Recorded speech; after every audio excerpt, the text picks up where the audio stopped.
사람은 큰일 때문에만 무너지는 것이 아닙니다. 오히려 많은 경우 별것 아닌 것처럼 보이는 작은 생각들 때문에 천천히 지쳐갑니다. 누가 무심코 던진 한마디 이미 지나가 버린 장면 하나, 아직 오지도 않은 미래에 대한 막연한 불안, 내가 잘못한 것은 아닐까 하는 끝없는 되짚음, 이런 것들이 하루 이틀 쌓이다 보면 어느 날 사람은 이유 없이 무거워집니다. 몸이 먼저 늙는 것이 아니라 마음이 먼저 닳아버리는 것입니다. 나는 오래 살면서 그것을 수없이 보았습니다. 전쟁을 겪고, 가난을 겪고, 헤어짐을 겪고, 책임을 짊어지고 살아온 사람들 가운데 의외로 가장 먼저 지치는 사람은 약한 사람이 아니라 생각이 많은 사람이었습니다. 성실한 사람, 예민한 사람, 남의 마음을 쉽게 헤아리는 사람, 자기 말과 행동을 오래 돌아보는 사람이 오히려 자기 자신을 더 힘들게 하는 경우가 많았습니다.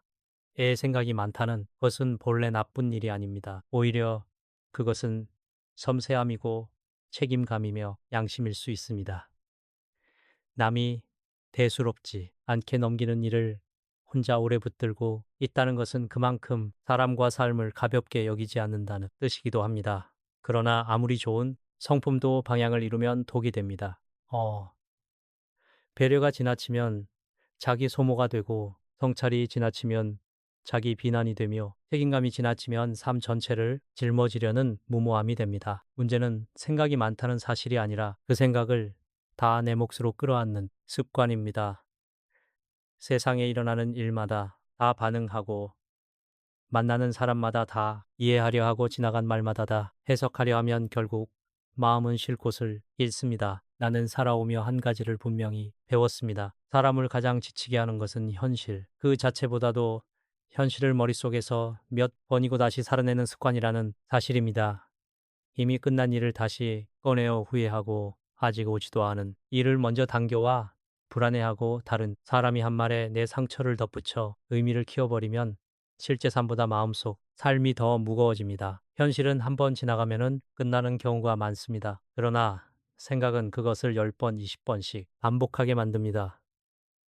그래서 생각이 많은 사람은 남들보다 더 많은 일을 겪어서 힘든 것이 아니라 하나의 일을 자기 안에서 여러 번 겪기 때문에 힘든 것입니다. 예, 젊은 시절에는 그것이 성실함이라고 생각할 수도 있습니다. 나도 그런 시절이 있었습니다. 그런 삶이 어려울수록 더 많이 생각해야 길이 보일 것 같고 많이 고민해야 실수를 줄일 수 있을 것 같았습니다. 그러나 세월이 지나고 보니 인생은 생각을 많이 한다고 풀리는 것이 아니었습니다. 생각이 필요한 순간은 분명히 있지만, 생각만으로는 넘어갈 수 없는 시간이 더 많았습니다. 어떤 때는 결정을 내려야 했고, 어떤 때는 받아들여야 했으며, 어떤 때는 버텨야 했습니다. 그런데 생각이 많아지면 사람은 결정도 못하고 받아들이지도 못하고 버티지도 못한 채 머릿속에서만 맴돌게 됩니다. 마치 제자리 걸음을 하면서 먼 길을 걸었다고 착각하는 것과 같습니다. 특히 예민한 사람일수록 타인의 표정과 말투에 쉽게 흔들립니다. 저 사람이 왜 저렇게 말했을까? 혹시 나를 불편하게 여긴 것은 아닐까?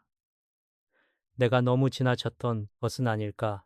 이런 질문을 하루에도 몇 번씩 반복합니다. 그러나 나는 오래 살면서 깨달았습니다. 세상 사람들은 생각보다 우리에게 그만큼 오래 머물러 있지 않습니다. 우리는 누군가의 한마디를 며칠 동안 붙들고 사는데 정작 그 사람은 이미 다음 일로 넘어가 있는 경우가 대부분입니다.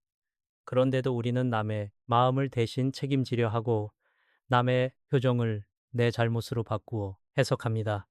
그렇게 살면 세상은 점점 두려운 곳이 되고 인간관계는 편안함이 아니라 긴장의 연속이 됩니다. 더 안타까운 것은 생각이 많은 사람들이 되게 나쁜 사람이 아니라는 점입니다. 오히려 남에게 폐를 끼치지 않으려는 사람, 상처를 주지 않으려는 사람, 맡은 일을 잘하고 싶어 하는 사람입니다. 그런 사람들이 자신을 괴롭힙니다. 실수한 사람보다 실수하지 않으려 했던 사람이 더 오래 괴로워하고 무례한 사람보다 예의를 지키려 했던 사람이 더 오래 상처받습니다. 왜 그렇습니까? 자기 자신에게 너무 엄격하기 때문입니다.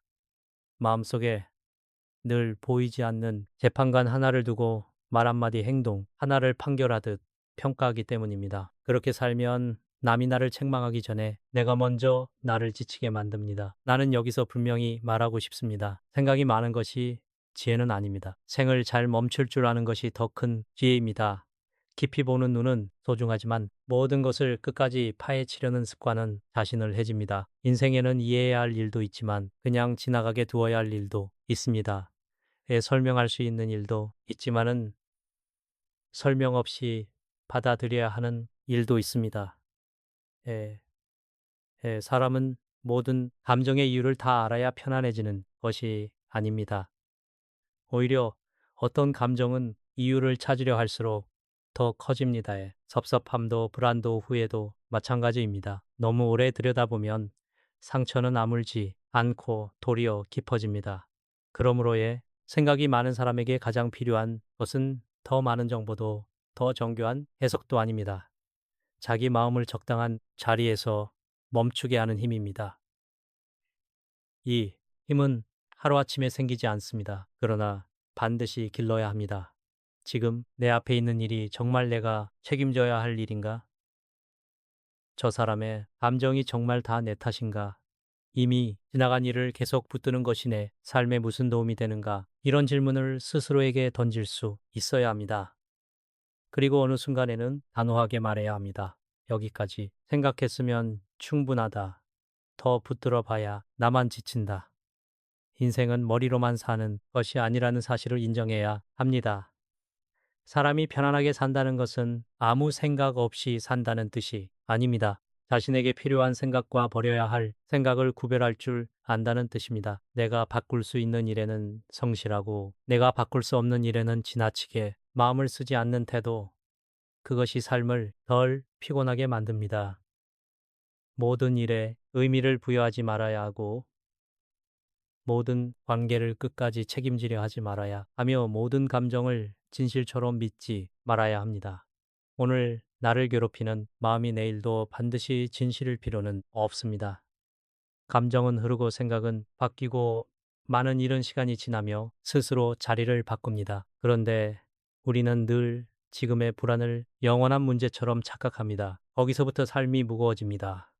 나는 나이가 들수록 사람이 가져야 할 가장 큰 능력 중 하나가 자기 마음을 가볍게 하는 능력이라고 생각하게 되었습니다. 세상을 많이 안다고 해서 편안해지는 것이 아닙니다.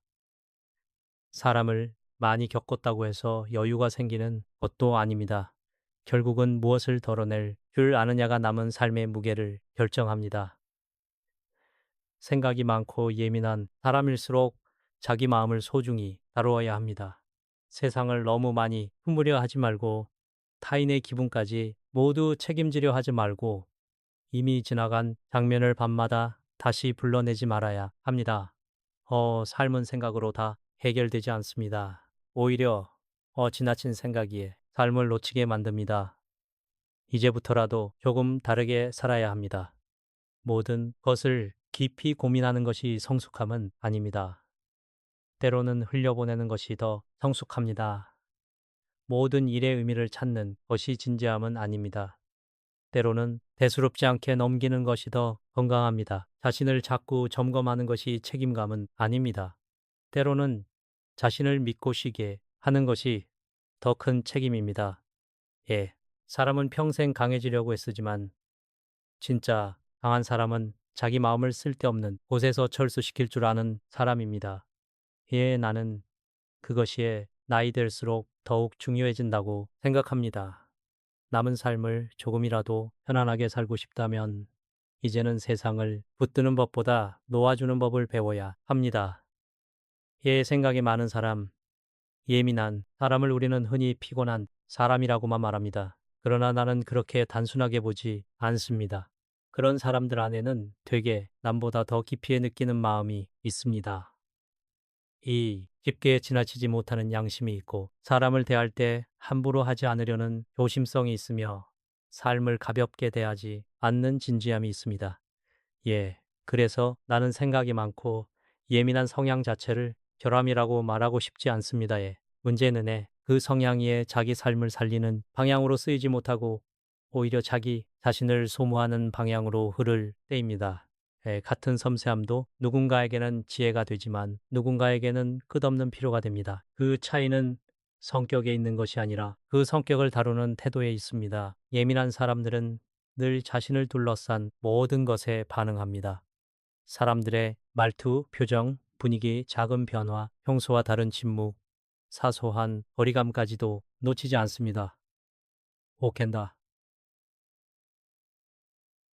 남들이 그냥 지나가는 장면을 자기 안에 오래 저장해둡니다.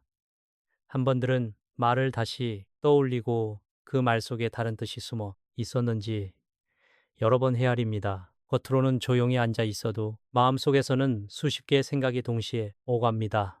그러니 쉽게 지칠 수밖에 없습니다.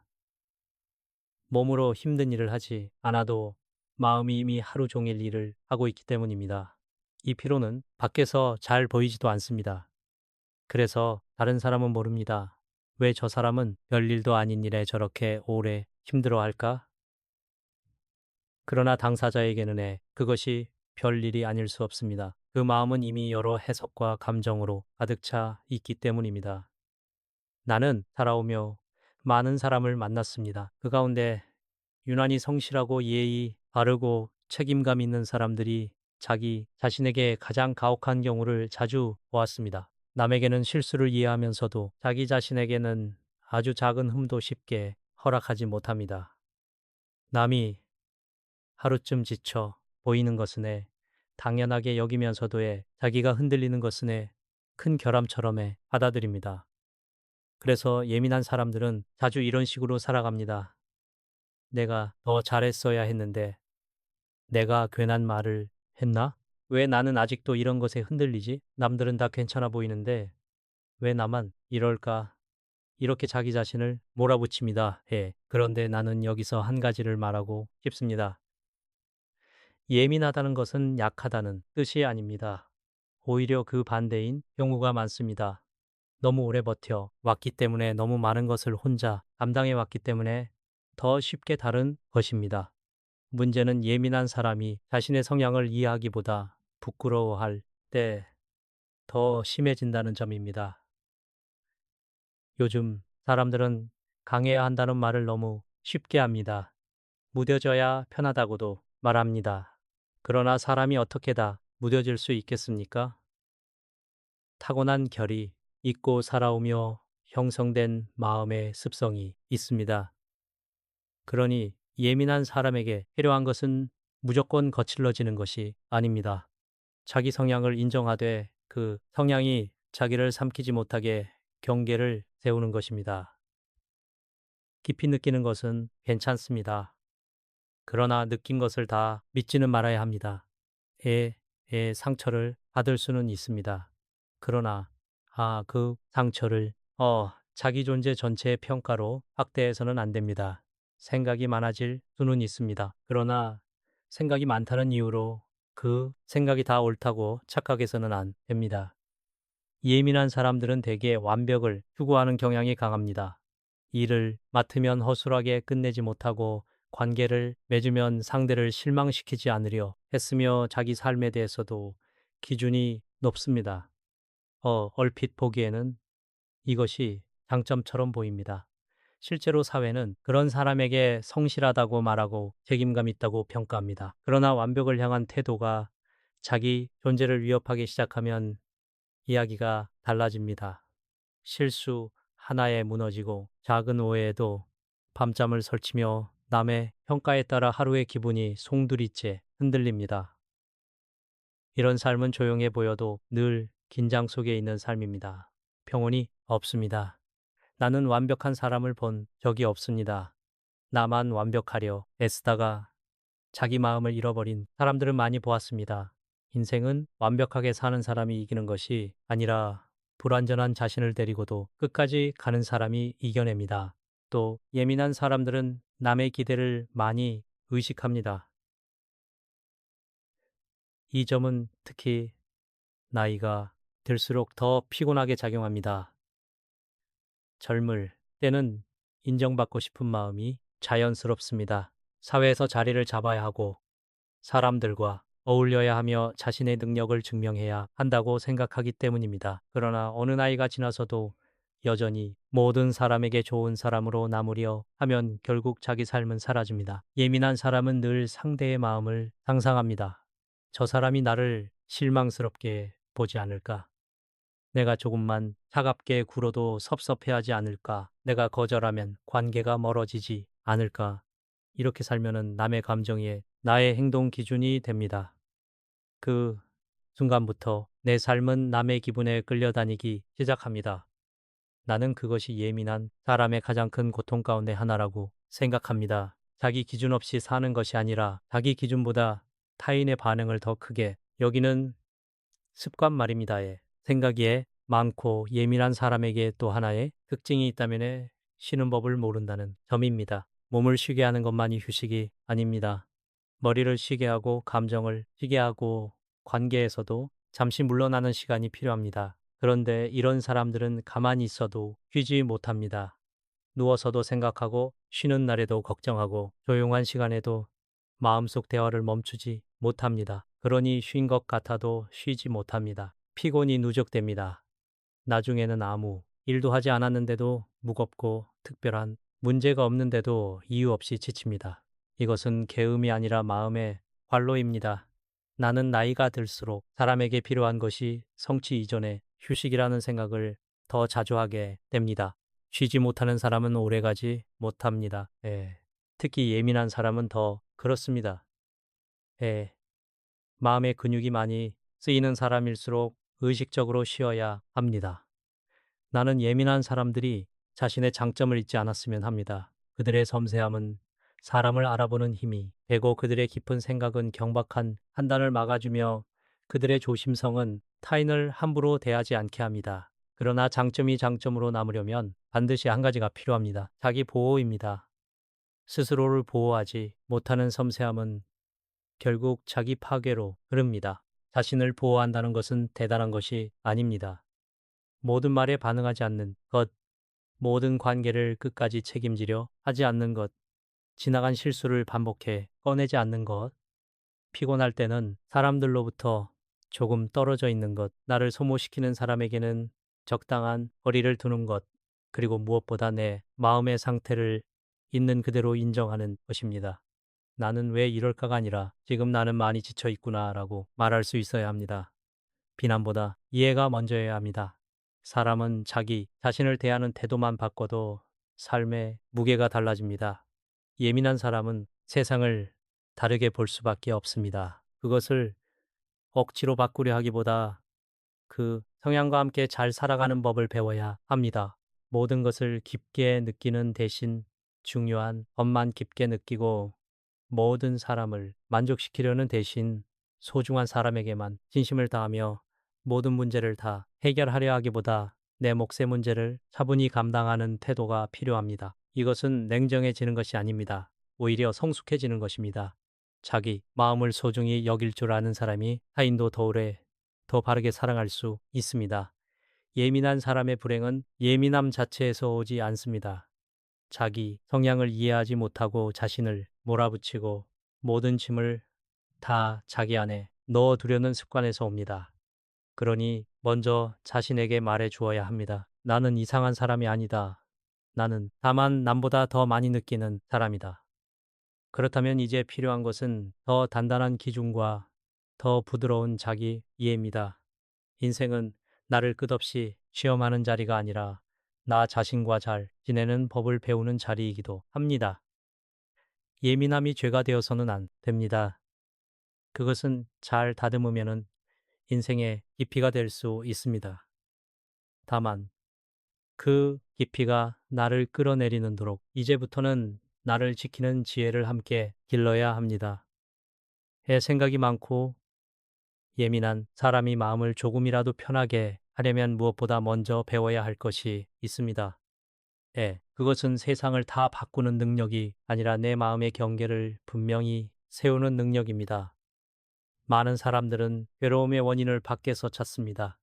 저 사람이 나를 힘들게 해서, 환경이 나를 압박해서, 일이 너무 많아서, 관계가 너무 복잡해서 힘들다고 말합니다. 물론 그것도 사실입니다. 그러나 오래 살아보니 사람을 진짜 지치게 하는 것은 바깥의 자극보다 그것을 모두 내 안으로 들여보내는 습관이었습니다. 들어와도 되는 것과 들어오지 않아야 할 것을 구분하지 못하면 사람은 결국 자기 마음 안에서 길을 잃습니다. 예민한 사람은 대체로 경계가 약합니다. 그로 들어오에 문제가 금세 자기 문제가 되며 주의가 그대로 자기 기분을 좌우합니다. 남이 불편해하면 함께 불편해지고 누군가 힘들어하면 자기가 대신 짊어진 것처럼 마음이 무거워집니다. 겉으로 보면 따뜻한 사람이고 이해심 많은 사람처럼 보입니다. 실제로 그런 면도 있습니다. 그러나 이 성향이 지나치면은 삶은 피곤해집니다. 왜냐하면 내 인생 하나도 온전히 감당하기 어려운데 남의 기분과 남의 문제와 남의 선택까지 내 마음속에 놓고 살기 때문입니다. 예, 그렇게 살면 어, 어느 순간부터 무엇이 내 감정이고 무엇이 남의 감정인지조차 분간하기 어려워집니다. 나는 사람에게 필요한 덕목 가운데 하나가 공감이라고 생각합니다. 그러나 공감과 침범은 다릅니다. 상대를 이해하는 것과 상대의 삶을 대신 살아주려는 것은 전혀 다른 일입니다. 많은 사람이 여기서 실수합니다. 특히 책임감이 강하고 정이 많은 사람일수록 더 그렇습니다. 상대가 힘들다고 하면 내 일처럼 흔들리고 누군가 기대를 걸면 거절하지 못하고 주변에 문제가 생기면 내가 해결해야 할 것처럼 마음을 씁니다. 세상에는 내가 이해해 줄 수는 있어도 해결해 줄 수는 없는 일이 많습니다. 그 사실을 인정하지 않으면 결국 남도 구하지 못하고 나도 지치게 됩니다. 인생은 선한 마음만으로 버텨지지 않습니다에 선한 마음이 오래 가려면 경계가 있어야 합니다. 예, 이 살다 보면은 내 힘으로 바꿀 수 없는 일이 얼마나 많은지 알게 됩니다. 예, 사람의 마음도 그렇고 이미 지나간 시간도 그렇고 타인의 선택도 그렇습니다. 그런데 생각이 많은 사람은 그 모든 것을 자꾸 붙들고 씨름합니다. 왜 저 사람은 나를 저렇게 대할까? 왜 나는 그런 말을 했을까? 왜 일이 내 뜻대로 되지 않을까? 내가 조금만 더 잘했다면 달라졌을까? 아, 이런 질문은 언뜻 보면 진지한 성찰처럼 보입니다. 그러나 거기에는 한 가지 위험이 숨어 있습니다. 바꿀 수 없는 것까지 바꾸려는 집착입니다. 나는 여기서 분명히 말하고 싶습니다. 사람이 평안을 얻으려면 자신이 감당할 수 있는 범위를 알아야 합니다. 해야 할 일은 성실히 하되 내 몫이 아닌 것까지 끌어안지 말아야 합니다. 그 선을 모르면 마음은 끝없이 피로해집니다. 그래서 생각이 많은 사람에게는 행동이 중요합니다. 고민이 깊어질수록 사람은 마치 생각을 더해야 답이 나올 것처럼 여깁니다. 그러나 어떤 고민은 생각으로 풀리지 않습니다. 행동해야만 풀립니다. 관계가 불편하면 대화를 하든 거리를 두든 태도를 정해야 합니다. 일이 불안하면 준비를 하든 결정을 내리든 실제로 움직여야 합니다. 그런데 생각이 많은 사람은 자꾸 머릿속에서만 상황을 반복합니다. 애 움직이지 않으면서도 이미 수십 번에 움직인 것처럼 지칩니다. 이것이 삶을 무겁게 만드는 중요한 이유입니다. 아무것도 하지 않았는데 몸이 피곤한 날이 있습니다. 그런 날의 대부분은 몸이 아니라 생각이 너무 많이 움직인 날입니다. 그러니 마음이 무거울수록 가만히 앉아 더 생각하기보다 할 수 있는 작은 행동 하나를 선택해야 합니다. 그것이 생각에 못해서 빠져나오는 첫 번째 길입니다. 나는 늘 이런 말을 하고 싶었습니다. 사람은 다 해결하고 살아야 평안한 것이 아닙니다. 해결할 수 없는 것을 인정할 때 평안해집니다. 이것은 체념이 아닙니다. 오히려 현실의 감각입니다. 세상에는 설명되지 않는 일도 있고 노력만으로 되지 않는 일도 있으며 진심을 다해도 끝내 어긋나는 관계도 있습니다. 예. 그런데 우리는 자꾸만 무엇이든 잘하면 바로잡을 수 있다고 믿습니다. 그래서 더 괴롭습니다. 내 마음이 불안한 이유가 꼭 내가 부족해서가 아닐 수 있습니다. 어떤 것은 원래 어려운 문제이고 어떤 것은 애초에 내 손으로 바꿀 수 없는 일입니다. 그 사실을 받아들이는 순간에 마음은 조금 가벼워집니다. 받아들인다고 해서 상처가 없어진다는 뜻은 아닙니다. 다만 쓸데없는 자기 비난이 줄어듭니다. 그 차이는 아주 큽니다. 또 하나 중요한 것은 타인의 시선으로부터 조금씩 벗어나는 일입니다. 예민한 사람은 타인의 눈을 너무 크게 느낍니다. 누가 나를 어떻게 생각할지, 내가 어떻게 보였는지, 저 사람이 내 행동을 어떻게 해석했는지에 마음이 많이 묶여 있습니다. 그러나 살아보니 사람은 결국 자기 삶을 살아야 합니다. 남의 시선을 완전히 무시할 수는 없어도 그것이 내 기준보다 더 커져서는 안 됩니다. 누군가 나를 오해할 수도 있고 좋아하지 않을 수도 있으며 내 선택을 탐탁지 않게 여길 수도 있습니다. 하지만 그것이 곧 내가 잘못 살고 있다는 뜻은 아닙니다. 모든 사람의 마음에 맞게 살 수는 없습니다. 모두에게 좋은 사람으로 남으려는 욕심은 결국 자기 자신에게 나쁜 사람이 되는 길로 이어지기 쉽습니다. 그러니 때로는 오해받는 불편함보다 자기 자신을 잃는 불행을 더 경계해야 합니다. 행각을 줄이고 싶다면 몸을 움직이는 것도 아주 중요합니다. 나는 나이가 들수록 이 단순한 사실을 더 자주 느낍니다. 머릿속이 복잡할수록 사람은 자꾸 생각으로 문제를 해결하려 하지만 오히려 그럴 때는 몸을 써야 합니다. 가볍게 걷고 책상을 정리하고 방을 쓸고 정해놓은 일을 하나씩 끝내는 것만으로도 마음은 달라집니다. 예, 생각은 자꾸 추상적인 것으로 흐르지만은 몸은 현재로 사람을 데려옵니다. 그래서 괴로울수록 생활이 중요합니다. 하루를 지탱하는 작은 질서가 마음을 부드러줍니다. 규칙적인 시간에 일어나고 밥을 먹고 햇빛을 보고 걸음을 옮기고 손으로 무언가를 정리하는 일. 이것들이 사소해 보여도 무너진 마음을 다시 세우는데 큰 힘이 됩니다. 마음이 복잡할수록 삶은 더 단순해져야 합니다. 그리고 꼭 기억해야 할 것이 있습니다. 모든 사람과 잘 지내려 하지 말아야 한다는 사실입니다. 이것은 차가워지라는 말이 아닙니다. 삶의 에너지를 함부로 낭비하지 말라는 뜻입니다. 예민한 사람은의 관계에서 특히 쉽게 지칩니다. 상대의 기분을 살피고 말을 고르고 불편한 분위기를 메우려 애우며 혹시 누군가 서운해하지 않을까 스스로를 많이 소모합니다. 그런데 모든 관계가 다 그렇게까지 지켜야 할 가치가 있는 것은 아닙니다. 나를 존중하지 않는 사람, 만나고 나면 늘 기운이 빠지는 사람, 내가 계속 맞춰야만 유지되는 관계라면 조금씩 거리를 둘 필요가 있습니다. 관계를 줄인다고 해서 삶이 가난해지는 것은 아닙니다. 오히려 불필요한 소음을 줄여야 진짜 소중한 목소리가 들립니다. 결국 마음을 편하게 산다는 것은 특별한 기술이 아닙니다. 내가 해야 할 일과 하지 않아도 될 일을 구분하고 내 감정과 남의 감정을 구분하고 바꿀 수 있는 것과 바꿀 수 없는 것을 구분하는 일입니다. 이 구분이 없으면 사람은 계속 흔들립니다. 그러나 이 구분이 생기면 같은 하루를 살아도 훨씬 덜 지칩니다. 세상이 갑자기 좋아져서가 아니라 내 마음이 불필요한 짐을 덜어냈기 때문입니다. 나는 나이가 들수록 인생을 잘 산다는 것이 많은 것을 지는 일이 아니라 자기 삶에 맞지 않는 무게를 내려놓는 일이라는 생각을 더 자주 하게 됩니다. 예, 그러니 이제는 조금 달라져야 합니다. 걱정만 하지 말고 할 수 있는 일을 하십시오. 내 힘으로 안 되는 일에는 지나치게 마음을 매달지 마십시오.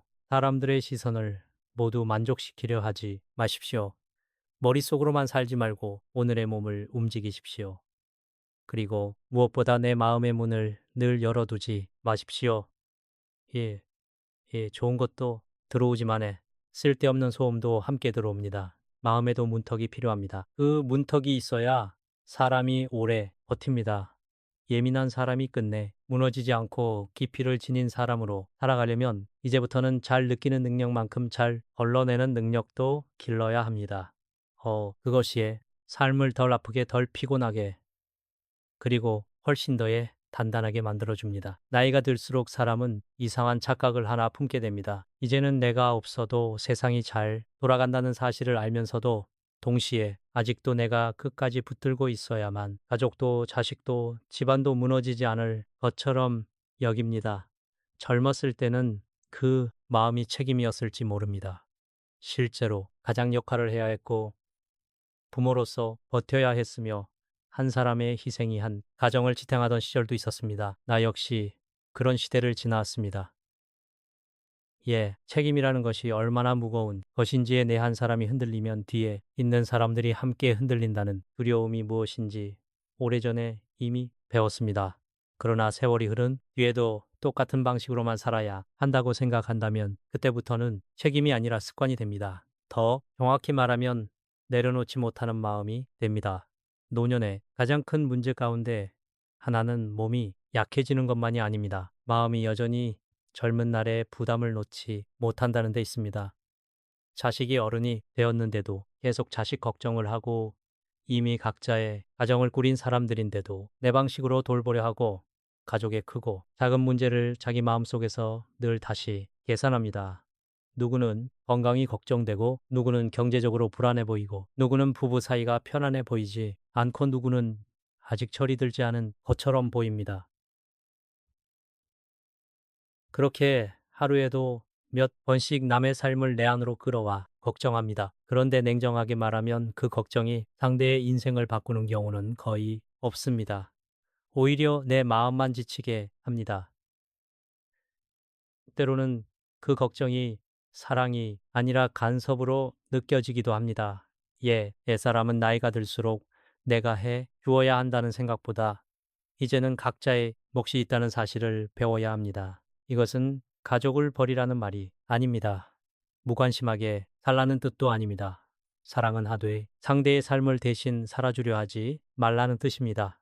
자식은 자식의 인생을 살아야 하고 배우자는 배우자의 생각과 불안을 가지고 있으며 형제, 자매도 각자 감당해야 할 몫이 있습니다. 그런데 노년에도 계속 모든 사람의 문제를 내가 끌어오면 정작 내 삶은 사라지고 맙니다. 마음은 늘 분주한데 내 하루는 없습니다. 내가 무엇을 좋아하는지, 무엇을 하고 싶은지, 어떻게 살아야 내 마음이 편안한지 돌아볼 시간조차 없어집니다. 결국 남을 위해 산다고 했지만은 남도 충분히 편하게 하지 못하고 나만 지치는 결과가 됩니다. 나는 오래 살면서 많은 부모들을 보았습니다. 자식을 향한 사랑이 너무 커서 오히려 자식을 더 힘들게 하는 경우를 적지 않게 보았습니다. 예, 좋은 마음으로 하는 걱정인데 듣는 자식은 부담을 느낍니다. 예, 왜냐하면 사랑에는 때로 거리감이 필요하기 때문입니다. 아이가 어릴 때는 손을 잡아 주어야 하지만 어느 순간부터는 손을 놓아 주어야 합니다. 계속 붙잡고 있으면 넘어지지 않는 것이 아니라 자기 발로 걷는 법을 잊어버립니다. 부모가 늙어서도 끊임없이 괜찮니 조심해라. 그렇게 하면 안 된다. 내가 봐주마 하고 말하면 자식은 두 가지 감정 사이에서 흔들립니다. 한편으로는 미안하고 다른 한편으로는 숨이 막힙니다. 사랑이 따뜻함이 아니라의 짐처럼 느껴지는 순간이 생깁니다. 노년에는 무엇보다 이 점을 기억해야 합니다. 걱정은 사랑의 증거일 수 있지만 과도한 걱정은 상대를 믿지 못한다는 표현이 되기도 합니다.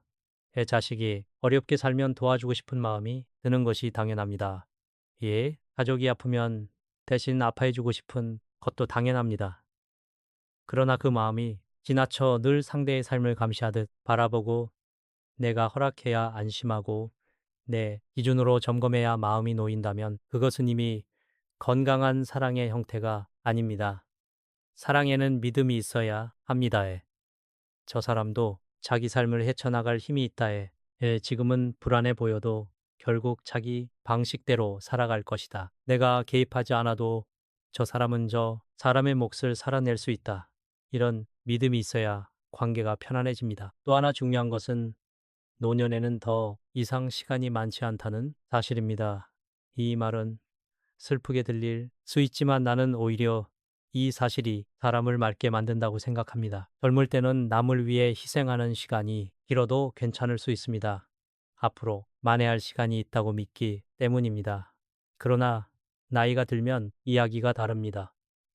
이제는 남은 시간을 어떻게 쓰느냐가 점점 더 중요해집니다. 그럼에도 여전히 남의 인생만 붙들고 살면 정작 자기 삶은 끝내 살지 못한 채 늙어버릴 수 있습니다. 하고 싶은 일이 있었는데 미루고 배우고 싶은 것이 있었는데 포기하고 보고 싶은 곳이 있었는데 참으며 살다가 어느 날 너무 늦어버리는 것입니다. 그래서 나는 노년의 사람들에게 묻고 싶습니다. 당신은 아직도 누구의 인생을 살고 있습니까? 자식의 인생입니까? 가족의 문제입니까? 세상의 눈치입니까? 아니면 이제라도 당신의 삶입니까? 노년이란 이기적으로 살아도 된다는 뜻은 아닙니다. 그러나 적어도 자기 자신을 소홀히 여기지 않아야 하는 시기라는 뜻은 분명히 됩니다. 평생 가족을 위해 애쓴 사람일수록 더 그렇습니다. 이제는 내가 편안해야 합니다. 내가 건강해야 하고 내가 안정되어야 하며 내 마음이 너무 무겁지 않아야 합니다. 그래야 남과의 관계도 오래 갑니다. 내가 늘 불안하고 예민하면 주변 사람들도 편하지 않습니다. 부모가 끊임없이 근심에 잠겨 있으면 자식들도 그것을 압박으로 느낍니다. 반대로 부모가 자기 생활을 잘 꾸리고 자기 건강을 챙기고 자기 일상을 성실히 살면 자식들은 오히려 안심합니다. 부모가 나를 위해 살지 않고 끝까지 우리만 붙잡고 있으면 효도가 아니라 부담이 될 수 있습니다. 이 점을 솔직히 인정해야 합니다. 사람은 흔히 남을 위해 산다고 말하지만 때로는 그 말 속에 자기 불안이 숨어 있습니다. 내가 누군가를 계속 걱정해야만 내가 아직 필요한 사람처럼 느껴지고 계속 챙겨야만 내 존재, 이유가 남아있는 것처럼 느껴질 때가 있습니다. 그러나 진짜 성수군에 거기서 한 걸음 더 나아가는데 있습니다. 내가 끝없이 개입하지 않아도 괜찮다는 사실을 받아들이는 것, 내 도움 없이도 세상이 돌아간다는 사실을 인정하는 것, 그리고 그럼에도 불구하고 내 삶은 여전히 의미가 있다는 것을 깨닫는 것, 이것이 노년의 중요한 과제입니다. 자식에게 필요한 부모는 늘 해결해 주는 부모가 아니라 자기 삶을 잘 살아내는 부모입니다. 늙어서까지 스스로를 지키는 모습을 보여주는 것, 그것이 오히려 가장 큰 가르침이 될 수 있습니다. 나는 나이가 들수록 관계의 건강함은 거리에서 나온다고 생각하게 되었습니다. 너무 멀면 차갑고 너무 가까우면 숨이 막힙니다. 부모와 자식 사이도 그렇고 부부 사이도 그렇고 형제 자매 사이도 그렇습니다. 특히 노년에는 그 거리를 새롭게 배워야 합니다. 예전에는 당연했던 역할이 지금은 무거울 수 있고 예전에는 필요했던 간섭이 지금은 상처가 될 수 있습니다. 여전히 사랑하지만 예전처럼 붙들지는 않는 여전히 관심은 있지만에 모든 것을 캐묻지는 않는 것에 힘들어 보이면 도와주되 내가 먼저 상대의 삶 중심으로 들어가지는 않는 것, 이 절제가 있어야 관계가 오래 갑니다.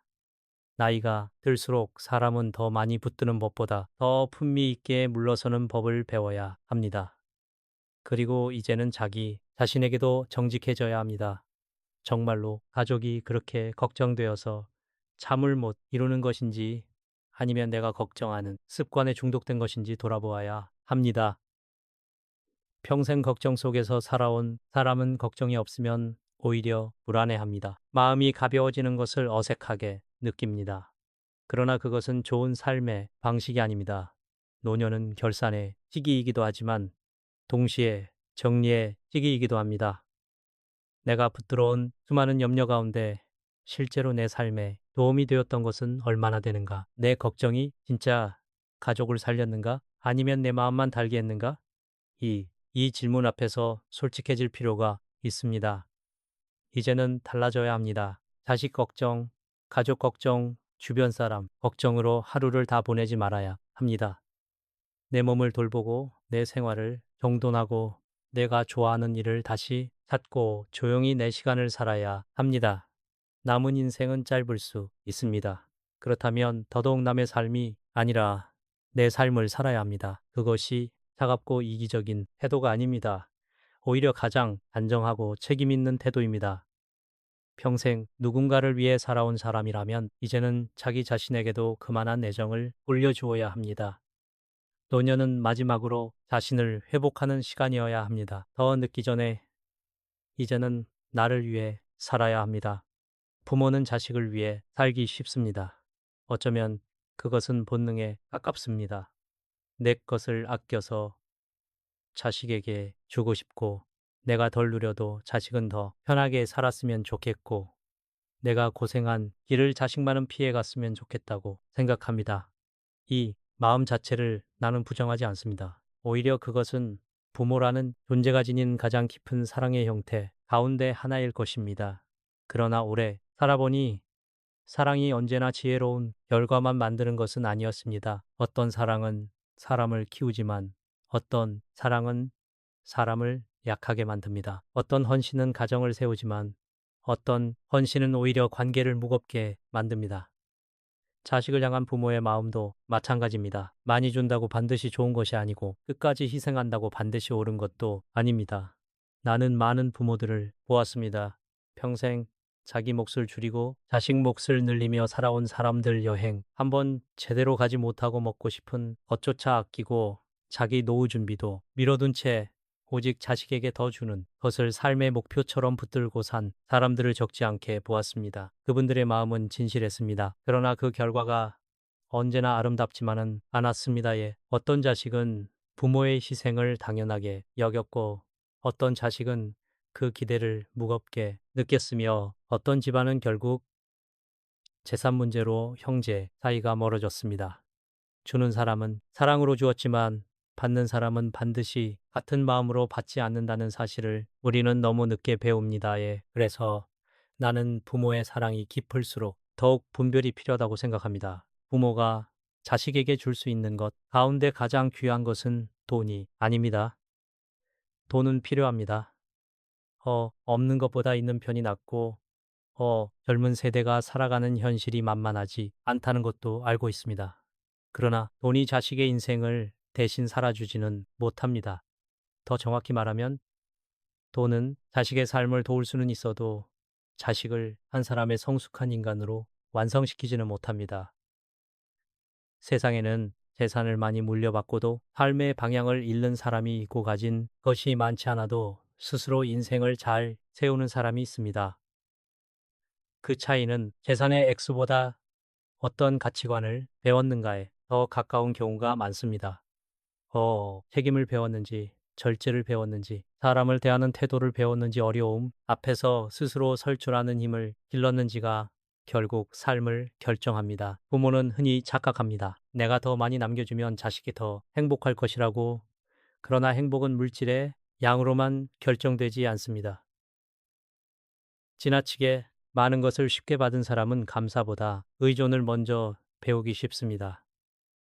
힘들게 얻어본 적이 없으면 지키는 법도 배우기 어렵고 자기가 책임지고 선택해 본 적이 없으면 자기 삶의 무게도 모르게 됩니다. 나는 자식이 고생해야 한다는 뜻으로 이 말을 하는 것이 아닙니다. 다만 부모가 자식을 사랑한다면 자식이 자기 힘으로 살아갈 수 있는 사람으로 자라게 해야 한다는 뜻입니다. 스스로 판단하고 스스로 견디고 스스로 일어나고 스스로 절제할 줄 아는 사람으로 만드는 것. 이것이 부모가 남겨줄 수 있는 가장 큰 유산입니다. 사람은 때로 자식에게 재산을 남겨주는 일을 통해 자기 삶의 의미를 확인하려 합니다. 내 평생 고생이 아이들을 위해 남는구나. 내가 이루지 못한 것을 이 아이들이 이어가겠구나. 내가 이렇게 살았으니 마지막에는 무언가 남겨놓아야 하지 않겠는가 하고 생각합니다. 그러나 이런 생각 속에는 조심해야 할 감정이 숨어 있습니다. 그것은 사랑만이 아니라 집착일 수 있습니다. 부모의 마음 속에는 자식이 잘 되기를 바라는 순수한 마음도 있지만 내가 끝까지 영향력을 남기고 싶다는 무의식도 함께 있을 수 있습니다. 그래서 어떤 부모는 재산을 주면서도 자유를 주지 못합니다. 돈을 주지만 선택권은 허락하지 않고 도움을 주지만 자립은 믿어주지 않습니다. 그렇게 되면 재산은 사랑의 표현이 아니라 통제의 도구가 되기도 합니다.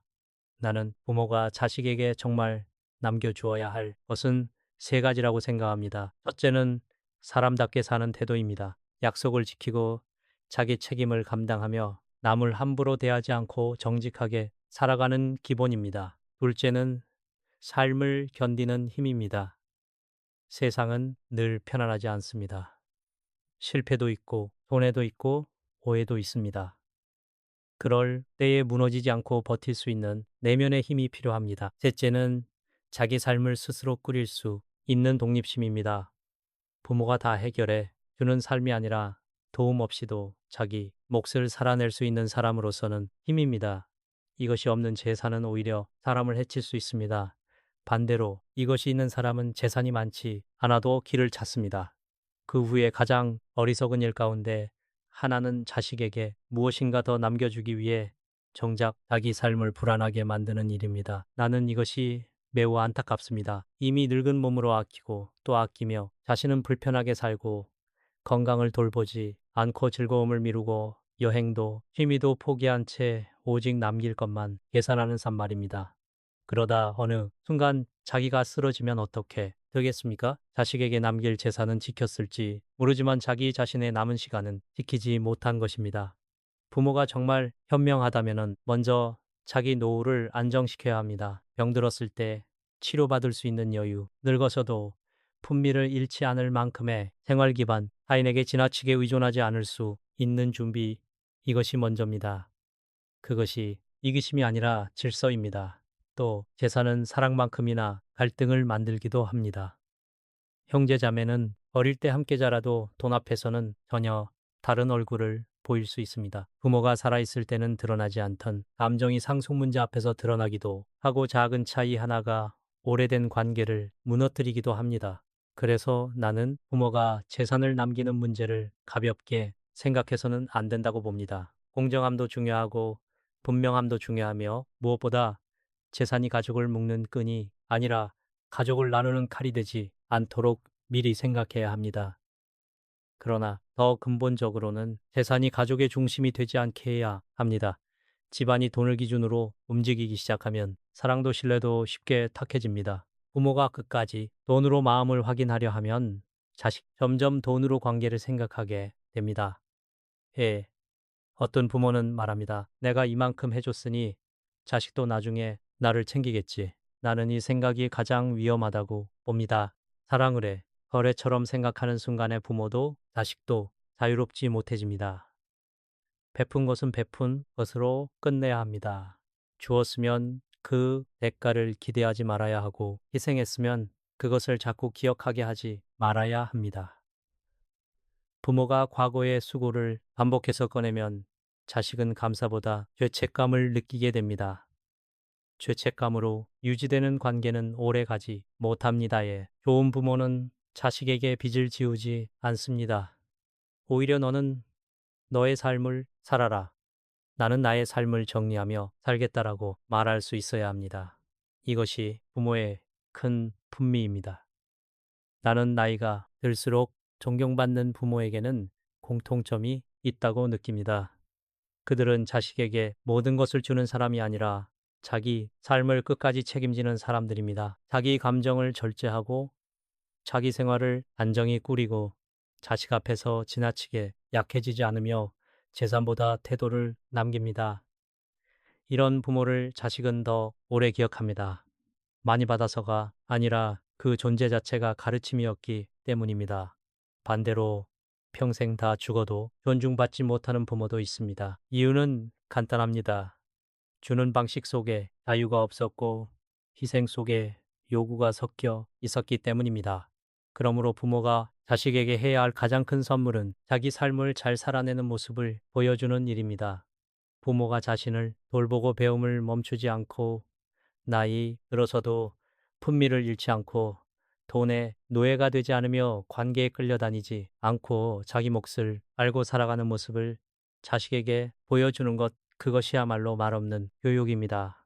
그런 부모 밑에서 자한 자식은 삶을 보는 눈이 달라집니다. 부모의 등 뒤에서 돈보다 중요한 것이 무엇인지 배우기 때문입니다.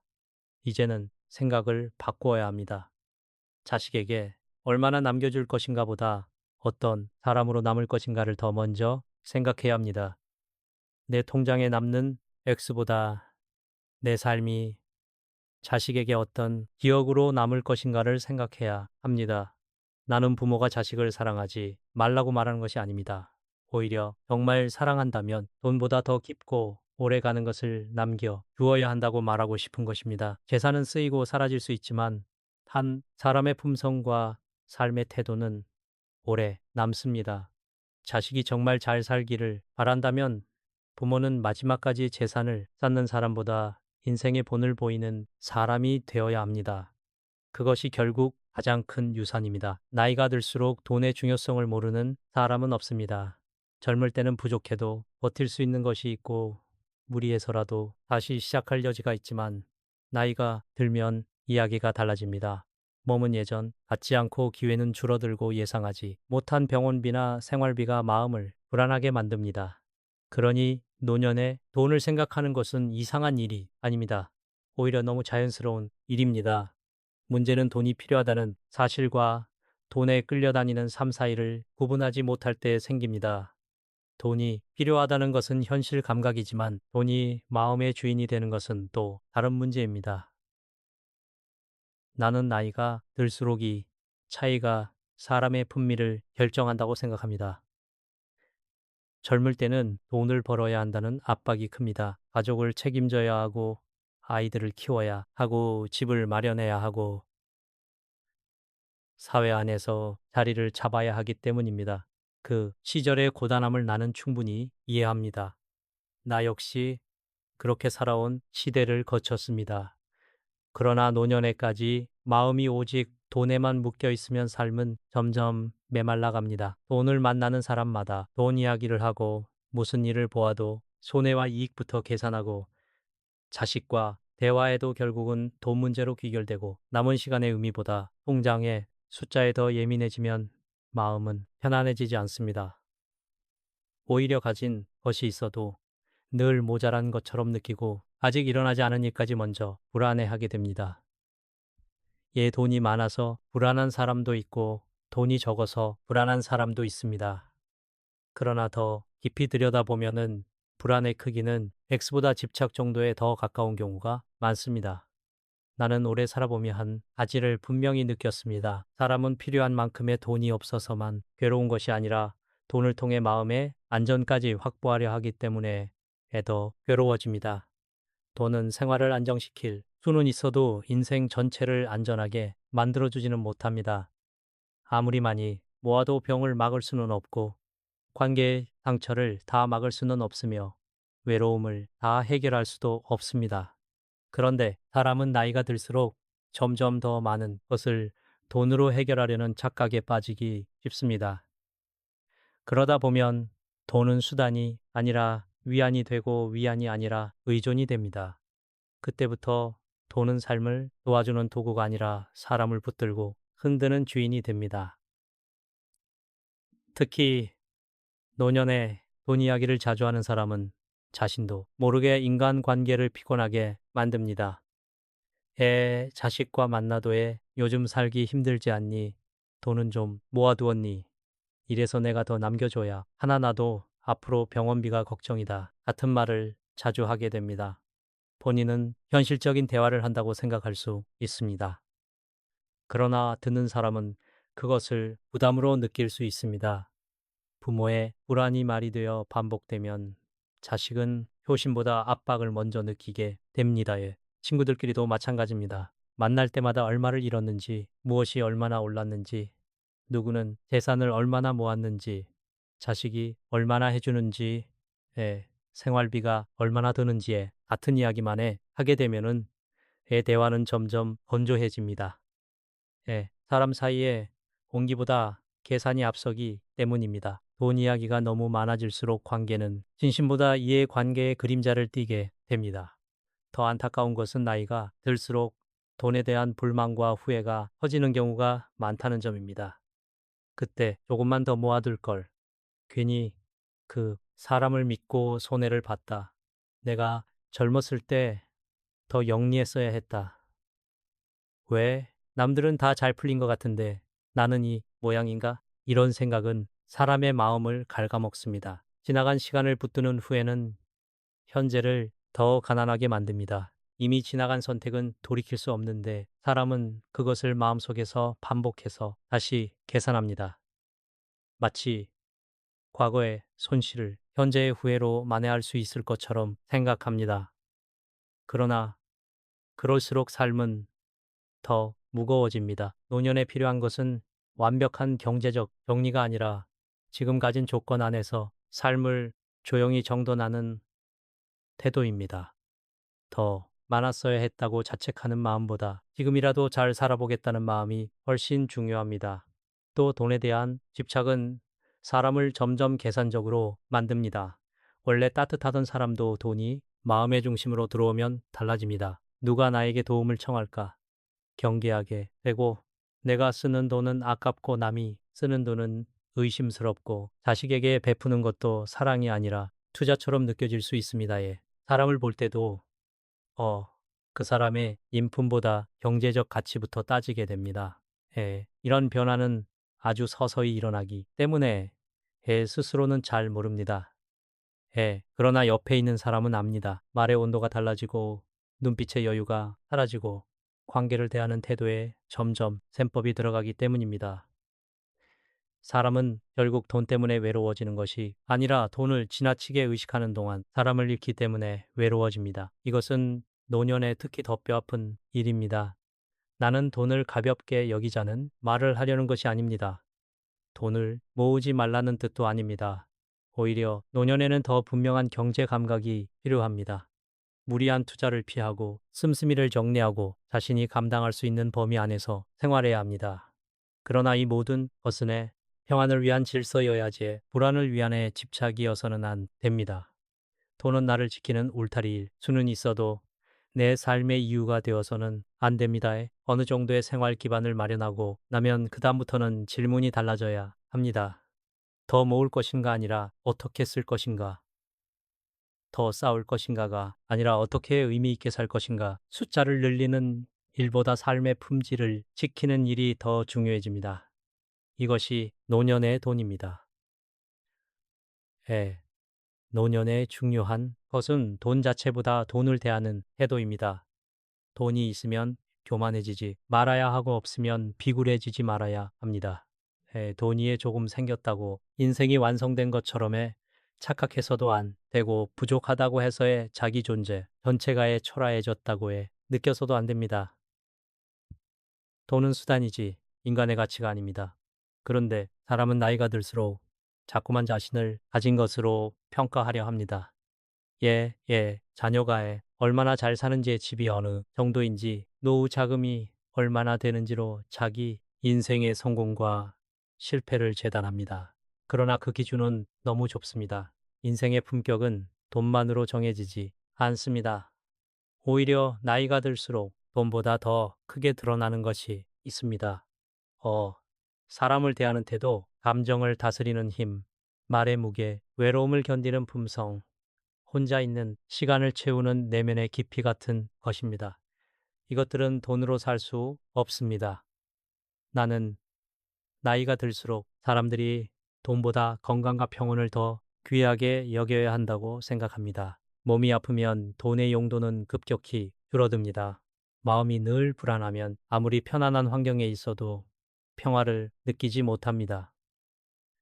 돈을 위해 평생 달려왔더라도 마지막에는 결국 그 돈을 가지고 어떻게 살아가느냐가 중요합니다. 꼭 필요한 곳에 쓰고 자신을 지나치게 죄며 살지 말고 아끼되 돈 때문에 사람이 거칠러지지 않도록 조심해야 합니다. 너무 아끼기만 하면 돈도 인생도 굳어버립니다. 그렇다고 무절제하게 써서는 안 됩니다. 중요한 것은 주인이 누구냐입니다. 내가 돈을 다루는지 돈이 나를 다루는지 이 차이를 늘 돌아보아야 합니다. 나는 어떤 사람이 노년에 참 아름답다고 느껴질 때가 있습니다. 가진 것이 많아서가 아닙니다. 좋은 이야기를 크게 하지 않으면서도 자기 삶을 단정히 꾸리는 사람. 자식에게 부담을 주지 않으면서도 품위를 잃지 않는 사람. 형편을 과장하지도 숨기지도 않고 조용히 자기 생활을 책임지는 사람. 그런 사람이 참 단단해 보입니다. 반대로 아무리 재산이 있어도 늘 돈 걱정만 하고 누굴 만나도 계산부터 하고 말끝마다 불안이 묻어나는 사람은 스스로를 가난하게 만듭니다. 가난이 시작되기 때문입니다. 그러니 이제는 돈에 대한 태도를 다시 세워야 합니다. 돈은 중요합니다. 하지만 그것이 내 하루의 기분을 다 지배하게 해서는 안 됩니다. 자식과의 대화를 돈으로만 채우지 말아야 하고 친구와의 관계를 돈의 잣대로 재지 말아야 하며 지나간 손해를 오래 붙들고 현재를 낭비하지 말아야 합니다. 필요한 준비는 하되 필요 이상의 두려움은 줄여야 합니다. 조금 덜 가져도 더 편안할 수 있고 조금 덜 쌓여도 더 흥미있게 살 수 있습니다.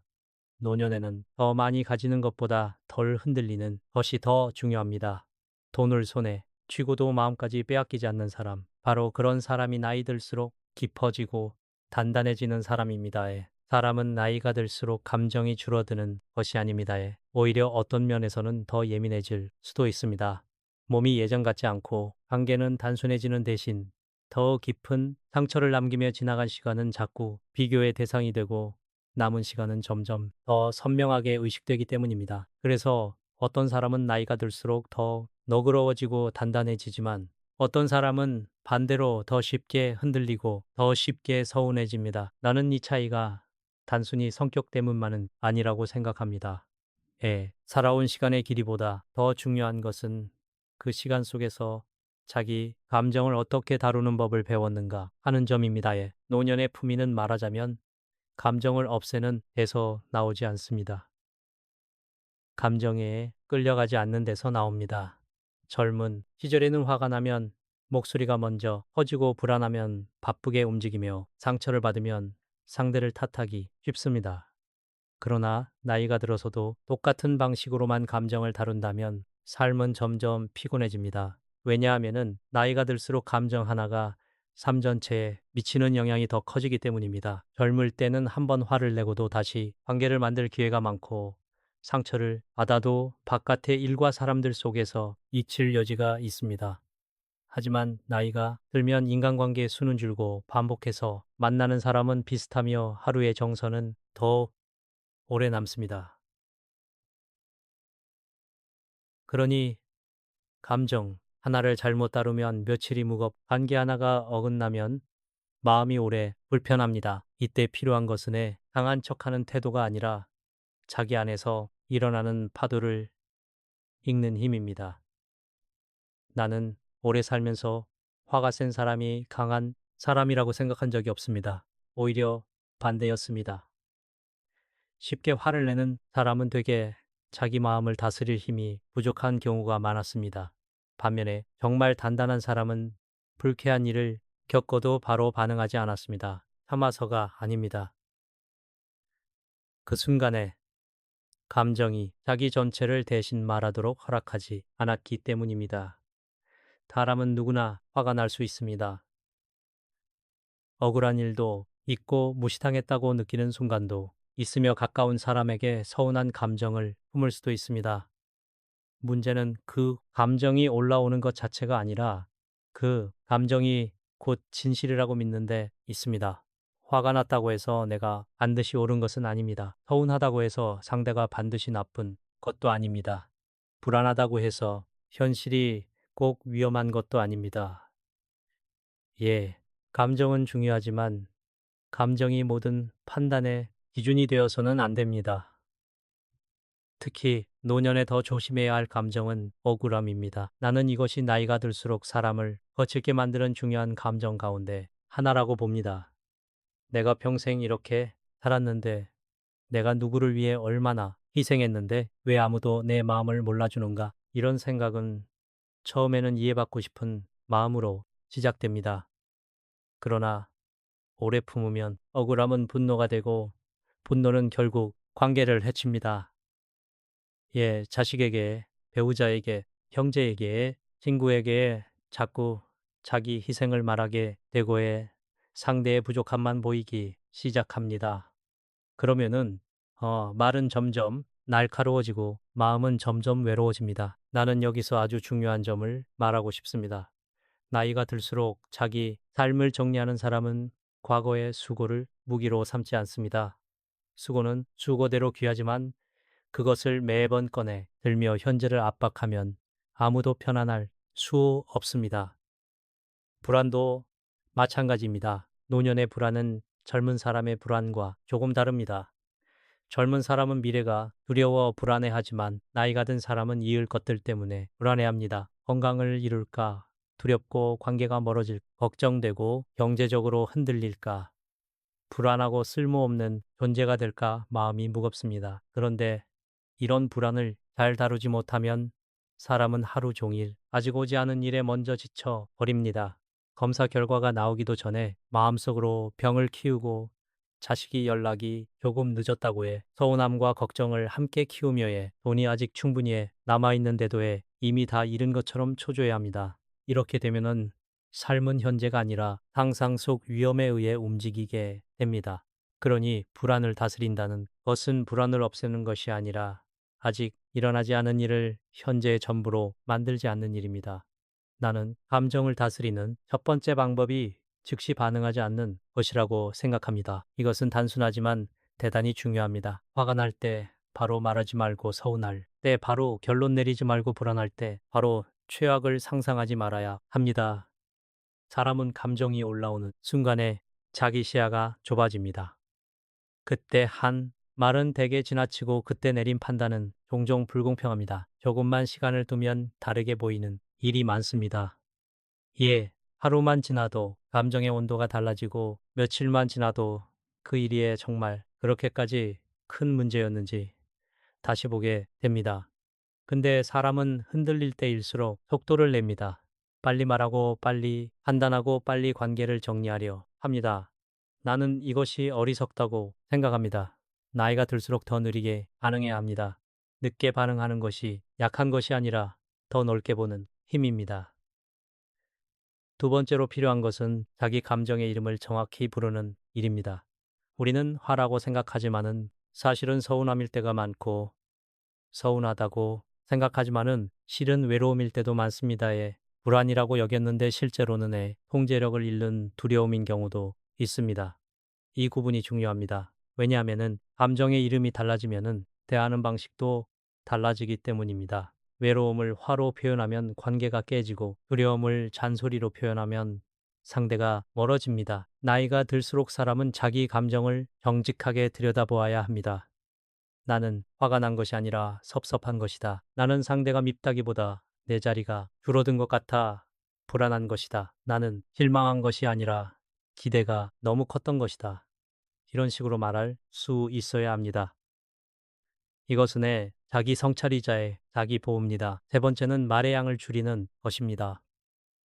감정이 흔들릴수록 사람은 더 많이 말하고 싶어집니다. 억울하면 설명하고 싶고, 화가 나면 상대를 설득하고 불안하면 확인하고 싶습니다. 그러나 나이가 들수록 더 느끼는 것이 있습니다. 많은 경우 감정이 가장 격할 때 한 말은 상황을 풀기보다 더 꼬이게 만듭니다. 특히 가까운 관계일수록 그렇습니다. 가족 사이에서는 한마디만 하면 되는데 하는 순간이 많습니다. 하지만 그 한마디가 오래 남습니다. 목소리의 높이, 말투의 차가움, 반복되는 지적은 듣는 사람의 마음의 생각보다 깊게 밝힙니다. 그러니 감정을 다스린다는 것은 말을 참는 것이 아니라 말이 필요한 순간, 아닌 순간을 구분하는 일입니다. 지금 내 말이 정말 문제를 풀기 위한 것인지 아니면 내 감정을 쏟아내기 위한 것인지 먼저 물어야 합니다. 네, 번째는 혼자 견디려 하지 않는 것입니다. 나는 감정을 다스린다는 말을 감정을 숨긴다는 뜻으로 이해하지 않습니다. 오히려 잘 다스리는 사람일수록 자기 상태를 적절히 인정합니다. 피곤하면 피곤하다고 알고, 불안하면 불안하다고 알고 상처받았으면 상처받았다고 받아들입니다. 다만 그 감정을 다른 사람에게 무작정 던지지 않을 뿐입니다. 마음이 너무 무거울 때는 혼자만의 시간을 갖는 것도 필요하고 믿을 만한 사람과 조용히 이야기하는 것도 도움이 됩니다. 산책을 하거나 글을 쓰거나 책을 읽거나 생활의 리듬을 회복하는 건 역시 감정을 가라앉히는데 중요합니다. 감정은 억누른다고 없어지지 않습니다. 그러나 적당한 방식으로 흘려보내면 사람을 덜 해칩니다. 나이가 들수록 이 흘려보내는 기술이 꼭 필요합니다. 다섯 번째는 감정을 인생 전체와 연결하지 않는 것입니다. 오늘 서운했다고 해서 내 삶 전체가 외로운 것은 아니고 누군가 내 기대에 못 미쳤다고 해서 내 인생 전체가 실패한 것도 아닙니다. 그런데 사람은 힘들 때 자꾸 부분을 전체로 확대합니다. 한 사람 때문에 사람 전체를 불신하고 한 번의 상처로 관계 전체를 부정하며 한순간의 불안으로 남은 생 전체를 어둡게 봅니다. 이것은 감정이 만든 착시입니다. 나이가 들수록 더 경계해야 합니다. 왜냐하면 남은 시간이 적다고 느낄수록 사람은 하나의 실망을 훨씬 크게 느끼기 때문입니다. 그러나 인생은 늘 한 장면으로 판단할 수 없습니다. 오늘이 무겁다고 해서 내일도 반드시 그런 것은 아닙니다. 예. 감정은 지나가고 상황은 바뀌고 사람도 달라집니다. 이 흐름을 믿어야 합니다. 결국 감정을 다스린다는 것은 인생을 단정하게 사는 일과 연결됩니다. 몸을 함부로 쓰지 않는 것처럼 마음도 함부로 소모하지 말아야 합니다. 누군가의 말 한마디에 하루를 다 내주지 말고 지나간 일에 남은 시간을 다 빼앗기지 말아야 합니다. 나이가 든 사람의 아름다움은 목소리가 큰 데 있지 않습니다. 억울한 물에 많이 말하는 데도 있지 않습니다. 오히려 자기 안의 파도를 잠잠히 바라볼 줄 알고 쉽게 흔들리지 않으며 흔들려도 금세 중심을 찾는 데 있습니다. 나는 이것이 오랜 세월이 사람에게 줄 수 있는 가장 깊은 품격이라고 생각합니다. 그러니 이제는 감정을 없애려 하지 말고 감정에 끌려가지 않는 사람이 되어야 합니다. 화가 나도 나를 잃지 말고 불안해도 하루를 다 빼앗지 말고 상처를 받아도 그 상처를 내 인생의 전부로 만들지 말아야 합니다. 나이가 들수록 감정을 다스린다는 것은 결국 자기 삶의 주도권을 지키는 일입니다. 다른 누구도 아닌 내 마음의 주인이 끝까지 나 자신이어야 합니다. 그것이 남은 세월을 조금 더 평온하게, 조금 더 단단하게, 그리고 훨씬 더 품위 있게 살아가는 길입니다.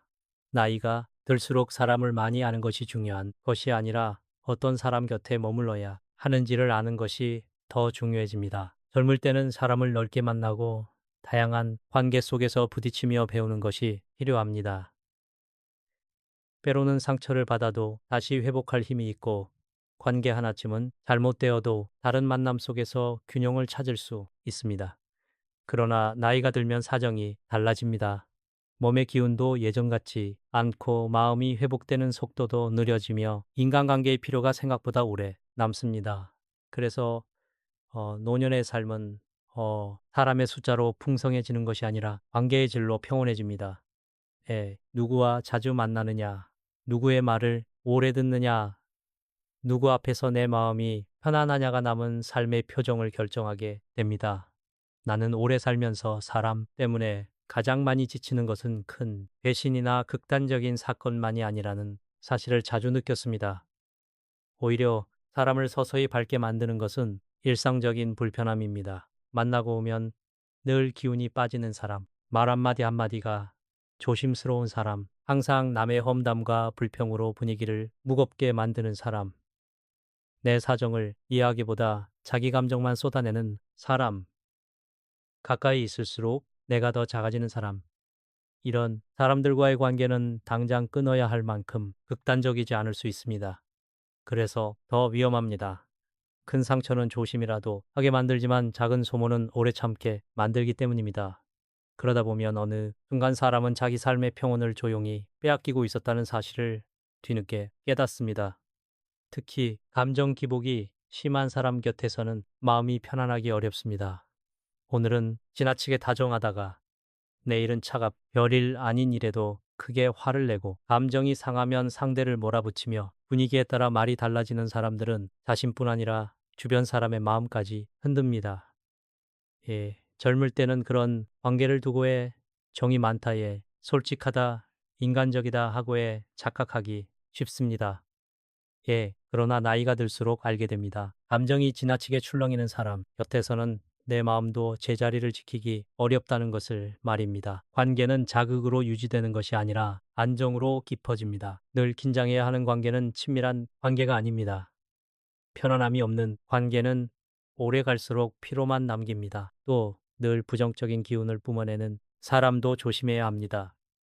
세상에 어려움이 없는 사람은 없습니다. 누구나 사정이 있고 한때는 힘들 수 있으며 살아가며 불평이 나올 수도 있습니다. 그러나 어떤 사람은 그것이 삶의 일시적인 통증이 아니라 거의 습관이 되어 있습니다. 만날 때마다 세상 탓, 자식 탓, 배우자 탓, 정치 탓, 건강 탓, 형편 탓을 하며 자기 안에 무거움을 주변에 흡니다.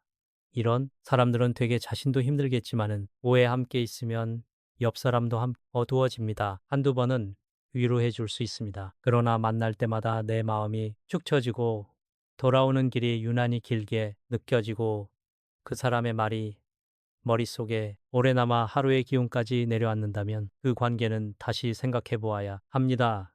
의 고통을 이해하는 것과 남의 어둠 속으로 함께 끌려 들어가는 것은 다른 문제입니다. 나이가 들수록 더 멀리해야 할 사람은 남을 존중하지 않는 사람입니다. 존중은 거창한 것이 아닙니다. 말을 할 때 상대의 체면을 생각하고 사소한 약속을 가볍게 여기지 않으며 의견이 달라도 함부로 깎아내리지 않고 도움을 받았으면은 최소한의 고마움을 표현하는 태도입니다. 그런데 어떤 사람은 관계가 익숙해질수록 점점 더 무례해집니다. 오래 알았다는 이유로 선을 넘고 가족 같다는 이유로 말을 함부로 하고 나보다 약하다고 느끼면 태도가 달라집니다. 이런 사람은 겉으로는 친해 보여도 마음의 평화를 깨뜨립니다. 특히 나이가 든 사람은 존중받지 못하는 관계에서 더 깊은 상처를 입습니다. 왜냐하면 오랜 시간 쌓아온 자기 존재가 가볍게 취급당한다고 느끼기 때문입니다. 관계에서 가장 먼저 보아야 할 것은 정이 아니라 태도입니다. 정은 흔들릴 수 있어도 태도는 그 사람의 품성을 보여줍니다. 늘 희생을 당연하게 여기는 사람도 멀리할 줄 알아야 합니다. 어떤 사람은 부탁을 아주 자연스럽게 합니다. 내 시간을 내어 주는 것도, 내 돈을 쓰는 것도, 내 감정을 이해해 주는 것도 당연하게 여깁니다. 처음에는 내가 할 수 있는 만큼 도와주고 봐주고 참아줄 수 있습니다. 그러나 관계가 깊어질수록 한쪽의 배려 커지고 다른 한쪽의 책임은 줄어든다면 그것은 건강한 관계가 아닙니다. 특히 노년에는 이런 관계가 더 위험합니다. 젊을 때처럼 다시 벌충할 시간이 많은 것도 아니고 마음의 회복력도 예전 같지 않기 때문입니다. 한 사람에게 과하게 끌려가다 보면은 남은 삶의 여유가 생각보다 많이 줄어듭니다. 사람은 자신을 희생시키며 유지한 관계 때문에 나중에 깊은 허물을 느끼기도 합니다. 나는 이것을 여러 번 보았습니다에 많이 베푼 사람이 더 존중받는 것이 아니라 오히려 더 쉽게 이용당하는 경우도 적지 않았습니다. 남의 말을 옮기고 이간질하고 관계를 혼란스럽게 만드는 사람도 반드시 경계해야 합니다. 나이가 들수록 사람은 단순한 삶을 원합니다. 복잡한 설명보다 분명한 태도를 원하고 시끄러운 관계보다 조용한 신뢰를 원합니다. 그런데 늘 누군가에게 말을 전하고 없는 의심을 만들고 사람 사이를 오가며 분위기를 흐리는 사람이 있습니다. 이런 사람은 직접 큰 잘못을 하지 않는 것처럼 보여도 주변의 평온을 무너뜨립니다. 오늘은 저 사람 흉을 보고 내일은 내 말을 다른 사람에게 옮기며 자기는 가운데서 아무 잘못도 없는 것처럼 빠져나갑니다. 이런 사람과 가까이 지내면 결국 나도 말이 많아지고 마음이 산란해지고 관계를 보는 눈이 흐려집니다. 노년의 삶은 복잡한 사람에게 내 시간을 줄 만큼 길지 않습니다. 이제는 관계를 넓히는 것보다 관계를 맑게 하는 것이 중요합니다. 또 하나 잊지 말아야 할 것은 나의 성장을 불편해하는 사람입니다. 젊을 때는 경쟁심에서 그런 태도가 나오기 쉽지만 나이가 든 뒤에도 누군가의 평온과 발전을 못마땅해 하는 사람이 있습니다. 내가 새로운 취미를 갖는 것도 비웃고 내가 생활을 정돈하며 사는 것도 못마땅해 하고 내가 사람을 가려 만나는 것 차갑다고 하고 내가의 자기 기준을 세우면 변했다고 말합니다. 이런 사람은 말로는 가까운 척하지만 실제로는 내가 더 나은 방향으로 가는 것을 불편해합니다. 관계란 서로를 더 나은 사람으로 만들어 주어야 하는데 어떤 관계는 반대로 사람을 제자리로 끌어내립니다. 내가 평온해질수록 불편해하는 사람이 있다면 그 사람은 내 인생의 동반자가 아니라 방해물일 수 있습니다. 특히 노년의 은혜, 나를 지켜줄 관계를 선택해야지 나를 계속 소모시키는 관계를 의리라는 이름으로 붙잡고 있을 이유가 없습니다. 나는 나이가 들수록 관계에서 가장 중요한 것이 편안함이라고 생각합니다. 여기서 말하는 편안함은 아무 말이나 해도 된다는 무한 친밀함이 아닙니다. 함께 있어도 긴장하지 않아도 되는 것, 괜히 나를 증명하지 않아도 되는 것, 내 형편을 과장하지 않아도 되고 내 마음을 숨기지 않아도 되는 것, 잠시 침묵이 흘러도 불편하지 않은 이런 것이 진짜 편안함입니다. 그런 사람 곁에서는 에너지가 빠지지 않습니다. 오히려 조용히 회복됩니다. 만나고 난 뒤 마음이 단정해지고 내가 괜찮은 사람이라는 감각이 살아나며 삶을 조금 더 잘 살아보고 싶어집니다. 좋은 관계는 사람을 흥분시키기보다 안정시킵니다. 이에 나이가 들수록 우리는 이런 사람을 가까이 해야 합니다. 나를 더 크게 만들진 않아도 더 바르게 살게 하는 사람, 대단한 도움을 주지 않아도 내 마음을 흐리지 않는 사람, 이런 사람이 남은 삶에서 진짜 귀한 사람입니다. 관계를 정리하는 것은 차갑고 잔인한 일이 아닙니다. 오히려 자기 삶을 지키는 일입니다. 모든 사람을 끝까지 품으려 하면 결국 자기 마음이 먼저 무너집니다. 이제는 누군가의 기분을 다 책임지려 하지 말아야 하고 오래 알았다는 이유만으로 계속 견디지도 말아야 하며 불편함을 사랑으로 착각해서도 안 됩니다. 사람을 함부로 버리라는 뜻이 아닙니다. 다만 관계에도 절제가 필요하다는 뜻입니다. 예, 어떤 사람은 자주 만나지 않아도 괜찮고 어떤 사람은 선을 분명히 해야 하며 어떤 사람은 정중하게 멀어지는 것이 서로를 위해 더 나을 수 있습니다. 이것을 나는 것이 나이 든 사람의 지혜입니다. 그러니 이제는 묻고 살아야 합니다. 이 사람과 함께 있으면 내 마음이 편안한가? 이 관계가 나를 더 단단하게 하는가? 아니면 더 지치게 하는가? 내가 이 사람 곁에서 점점 나다워지는가? 아니면 점점 내 자신을 잃고 있는가? 이 질문에 솔직히 답할 수 있어야 합니다. 나이가 들수록 사람을 많이 두는 것이 부자가 아닙니다. 내 마음을 지켜주는 사람 몇 명을 곁에 두는 것이 진짜 풍요입니다. 남은 인생은 갈등을 감당하기 위한 시간이 아니라 평온을 지키기 위한 시간이어야 합니다. 그러므로 이제는 사람을 넓게 품는 것보다 사람을 정확히 보는 눈을 길러야 합니다. 그것이 결국 남은 삶을 가장 조용하고도 깊게 지켜주는 힘이 됩니다. 나이가 들수록 말의 무게는 점점 더 커집니다. 젊을 때는 서툰 말도 시간이 덮어주고 관계가 넓으니 상처를 받아도 다른 사람들과의 만남 속에서 어느 정도 균형을 되찾을 수 있습니다. 그러나 나이가 들면 다릅니다. 관계는 줄어들고 가까운 사람 몇이 더 소중해지며 말 한마디가 남기는 흔적도 오래 갑니다. 그래서 노년의 관계를 지키는데 가장 중요한 것은 거창한 희생이나 큰 이벤트가 아닙니다. 결국은 말입니다. 어떤 목소리로 말하는가? 어떤 표현을 반복하는가? 내 감정을 어떤 방식으로 꺼내는가? 이 작은 것들이 삶의 마지막 시절을 따뜻하게 만들기도 하고 차갑게 만들기도 합니다. 나는 오래 살면서 관계가 끊어지는 결정적인 이유가 언제나 큰 사건만은 아니라는 것을 보았습니다. 오히려 사소한 말들이 오래 쌓여 사람의 마음을 멀어지게 만드는 경우가 더 많았습니다. 특히 가까운 사람에게는 말을 조심해야 합니다. 사람들은 흔히 가까우면 편하게 말해도 된다고 생각합니다. 가족이니까, 오래된 친구니까, 내 속을 다 아는 사람이니까 괜찮다고 여깁니다. 그러나 바로 그러기 때문에 더 조심해야 합니다. 먼 사람의 날카로운 말은 한번 상처로 끝날 수 있지만 가까운 사람의 말은 오랫동안 마음속에 남습니다. 가족의 말은 그냥 지나가는 소리가 아니라 자기 존재에 대한 판단처럼 들릴 때가 많습니다. 오래된 친구의 무심한 한마디는 남의 말보다 더 깊이 박힙니다. 그래서 나는 나이가 들수록 말을 줄이는 것보다 말을 고르는 것이 더 중요하다고 생각합니다.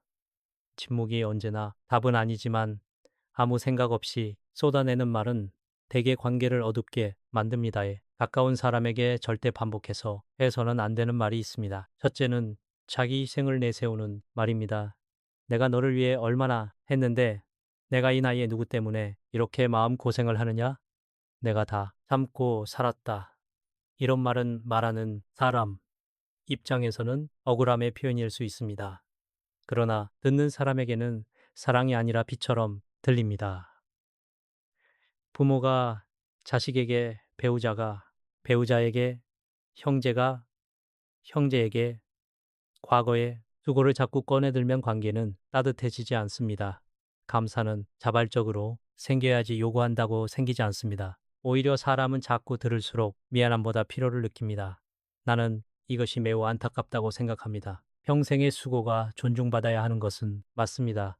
하지만 그 수고를 말로 반복해 현재의 관계를 누르면 결국 존중 대신 거리감이 남게 됩니다. 예, 예. 둘째는 상대를 죄책감 속에 묶어두는 말입니다. 내가 없으면 너는 어쩔 거냐? 나 아니면 누가 너를 이렇게 챙겨주겠느냐? 너는 나중에 후회하게 될 거다. 이런 말은 겉으로 보면 걱정해 같지만 실제로는 상대의 자유를 죄책감으로 붙들어 두려는 말이 되기 쉽습니다. 사랑은 상대를 더 자유롭게 해야 하는데 이런 말은 오히려 상대를 움츠러들게 만듭니다. 특히 부모가 자식에게 이런 말을 자주 하면 자식은 부모를 사랑하면서도 동시에 부담스러워하게 됩니다. 결국 가까이 있고 싶어도 멀어지게 됩니다. 사람은 누구나 자기를 믿어주는 사람 곁에 머물고 싶어하지 자꾸만 죄책감을 느끼게 하는 사람 곁에 오래 머물고 싶어 하지는 않습니다. 노년의 사랑은 붙잡는 말보다 놓아주는 말에서 더 큰 힘을 가집니다. 셋째는 비교하는 말입니다. 옛날 사람들은 안 그랬다.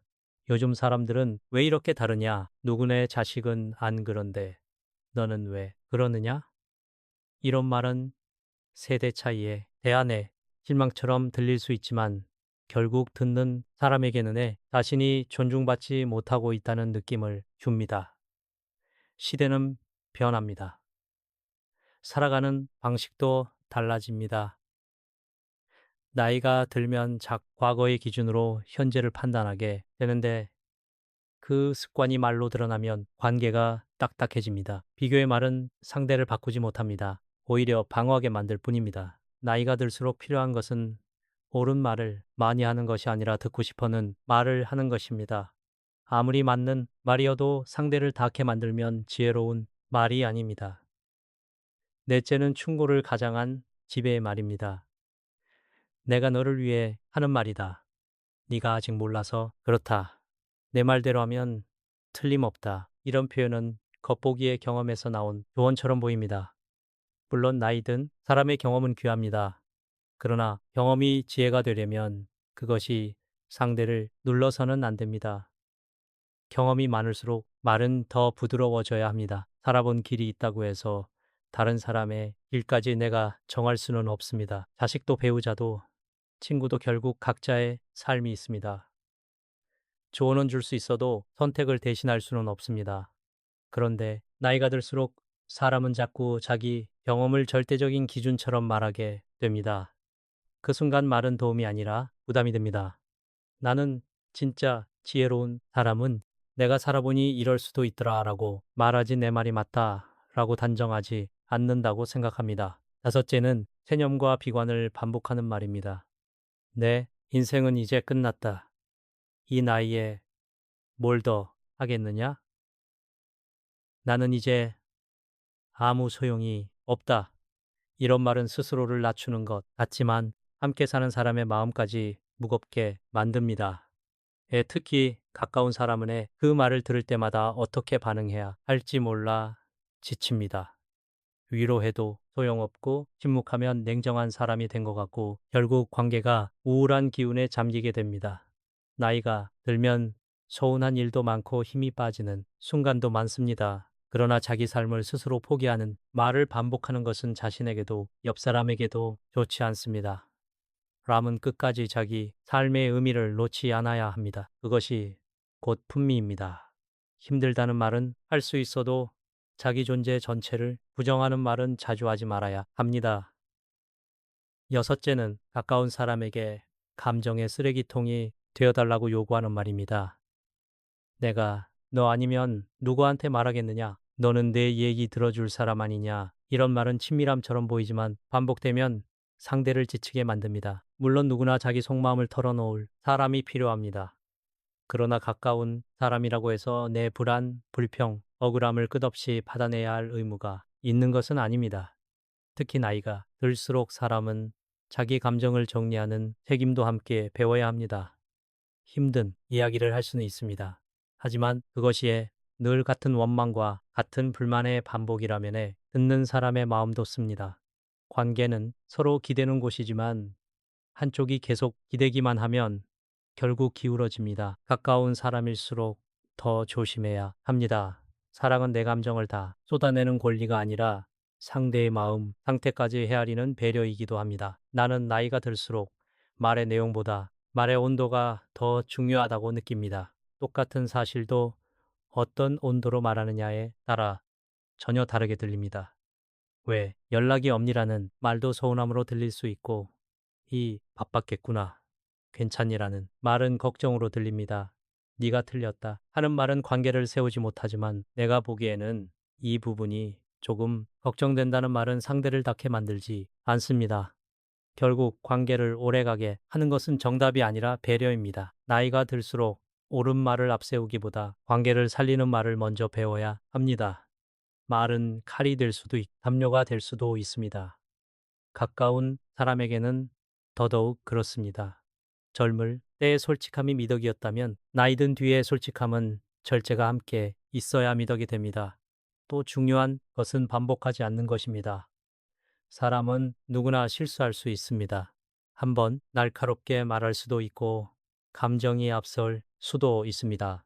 그러나 그것이 반복되면은 그 말은 실수가 아니라 습관이 됩니다. 같은 상처를 주는 말 늘 비슷한 방식으로 상대를 몰아붙이는 말 만날 때마다 분위기를 무겁게 만드는 말은 관계의 바닥을 서서히 마모시킵니다. 나는 이것이 참 무섭다고 생각합니다. 큰 싸움은 오히려 수습의 기회라도 만들지만 일상적인 상처는 조금씩 사람을 포기하게 만들기 때문입니다. 그래서 나이가 들수록 자기 말의 패턴을 돌아봐야 합니다. 나는 늘 누구를 탓하는 쪽으로 말하고 있지 않은가? 나는 자꾸 옛날 공로를 꺼내들고 있지 않은가? 나는 불안할 때 상대를 통제하려는 말부터 하고 있지 않은가? 이런 질문을 스스로에게 해야 합니다. 관계를 지키는 말은 거창하지 않습니다. 고맙다. 네가 있어서 다행이다. 내가 오늘 말이 조금 거칠었다. 내 입장도 이해한다. 네가 잘 지내면 그것으로 된다. 이런 말들이 관계를 살립니다.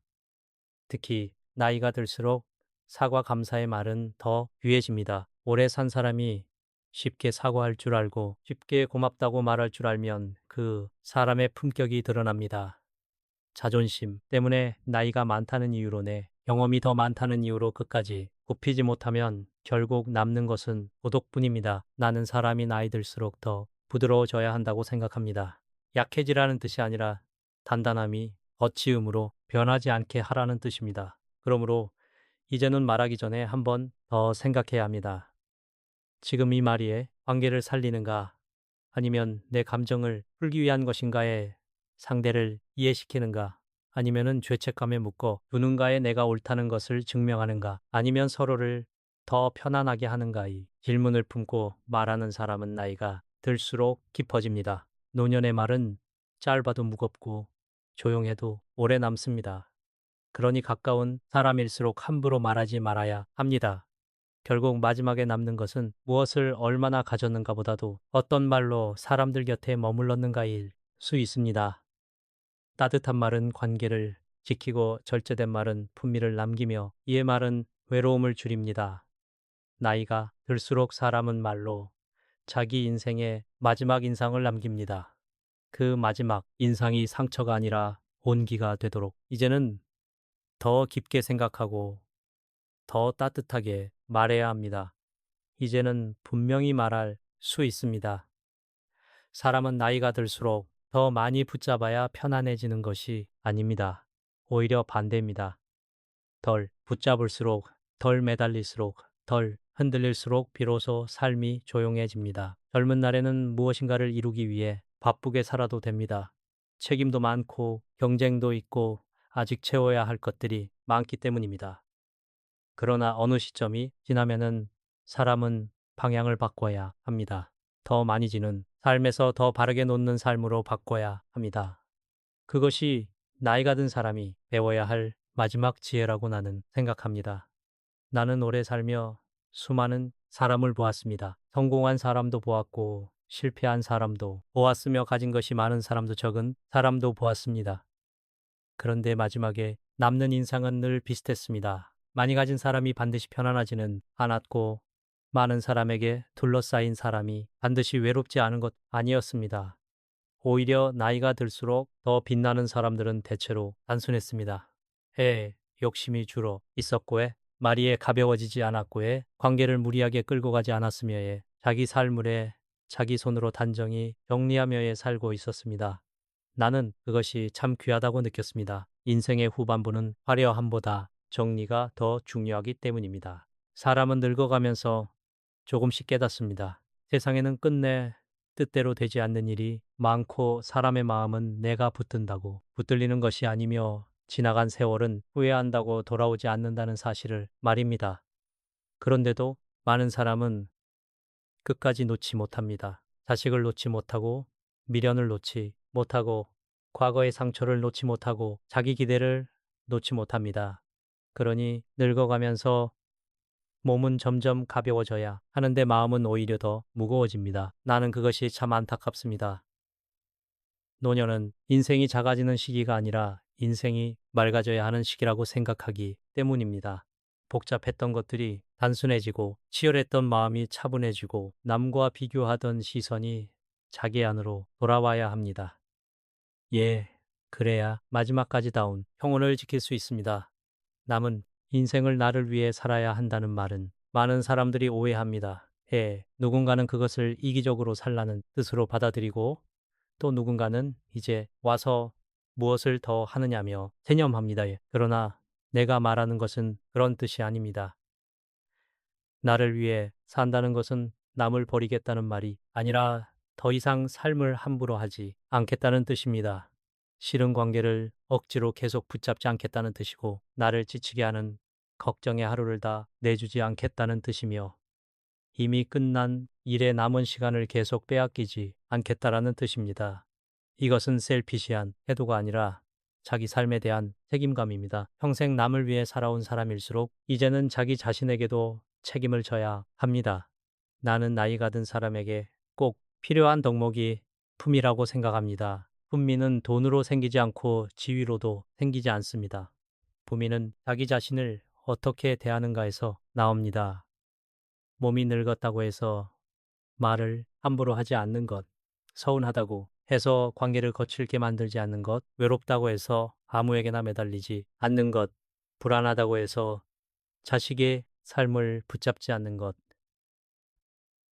이것이 분미입니다. 그리고 그 분미는 결국 자기 삶을 스스로 살아내겠다는 조용한 결심에서 나옵니다. 남이 알아주지 않아도 괜찮고 예전 같지 않아도 괜찮고 내가 중심을 잃지만 않으면 된다는 태도. 그것이 노년을 단단하게 만듭니다. 또 나는 노년이야말로 진짜 자유를 배울 수 있는 시기라고 생각합니다.